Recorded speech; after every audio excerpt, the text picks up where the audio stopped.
एक बार एक शिष्य ने विनम्रतापूर्वक अपने गुरु जी से पूछा, गुरु जी, कुछ लोग कहते हैं कि जीवन एक संघर्ष है, कुछ अन्य कहते हैं कि जीवन एक खेल है और कुछ जीवन को एक उत्सव की संज्ञा देते हैं, इनमें कौन सही है?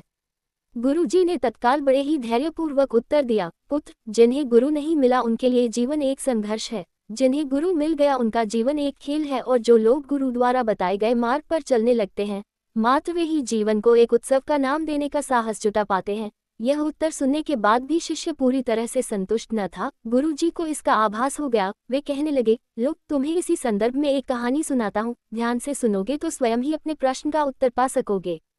उन्होंने जो कहानी सुनाई वह इस प्रकार थी। एक बार की बात है कि किसी गुरुकुल में 3 शिष्यों ने अपना अध्ययन संपूर्ण करने पर अपने गुरु जी से यह बताने के लिए विनती की कि उन्हें गुरु दक्षिणा में उनसे क्या चाहिए। गुरु जी पहले तो मन मन मुस्कुराए और फिर बड़े स्नेहपूर्वक कहने लगे, मुझे तुमसे गुरु दक्षिणा में एक थैला भर के सूखी पत्तियां चाहिए, ला सकोगे?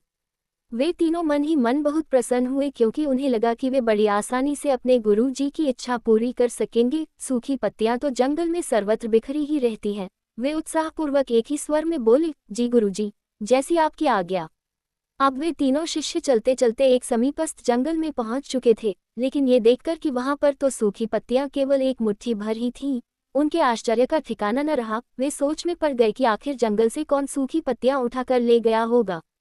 इतने में ही उन्हें दूर से आता हुआ कोई किसान दिखाई दिया। वे उसके पास पहुंचकर उससे विनम्रतापूर्वक याचना करने लगे कि वह उन्हें केवल एक थैला भर सूखी पत्तियां दे दे। अब उस किसान ने उनसे क्षमा याचना करते हुए उन्हें ये बताया कि वह उनकी मदद नहीं कर सकता, क्योंकि उसने सूखी पत्तियों का ईंधन के रूप में पहले ही उपयोग कर लिया था। अब वे तीनों पास में ही बसे एक गांव की ओर इस आशा से बढ़ने लगे थे कि हो सकता है वहां उस गांव में उनकी कोई सहायता कर सके। वहां पहुंचकर उन्होंने जब एक व्यापारी को देखा तो बड़ी उम्मीद से उससे एक थैला भर सूखी पत्तियां देने के लिए प्रार्थना करने लगे, लेकिन उन्हें फिर से एक बार निराशा ही हाथ आई, क्योंकि उस व्यापारी ने तो पहले ही कुछ पैसे कमाने के लिए सूखी पत्तियों के दोने बनाकर बेच दिए थे। लेकिन उस व्यापारी ने उदारता दिखाते हुए उन्हें एक बूढ़ी माँ का पता बताया जो सूखी पत्तियां एकत्रित किया करती थी। पर भाग्य ने यहाँ पर भी उनका साथ नहीं दिया, क्योंकि वह बूढ़ी माँ तो उन पत्तियों को अलग अलग करके कई प्रकार की औषधियां बनाया करती थी। अब निराश होकर वे तीनों खाली हाथ ही गुरुकुल लौट गए। गुरुजी ने उन्हें देखते ही स्नेहपूर्वक पूछा, पुत्रो,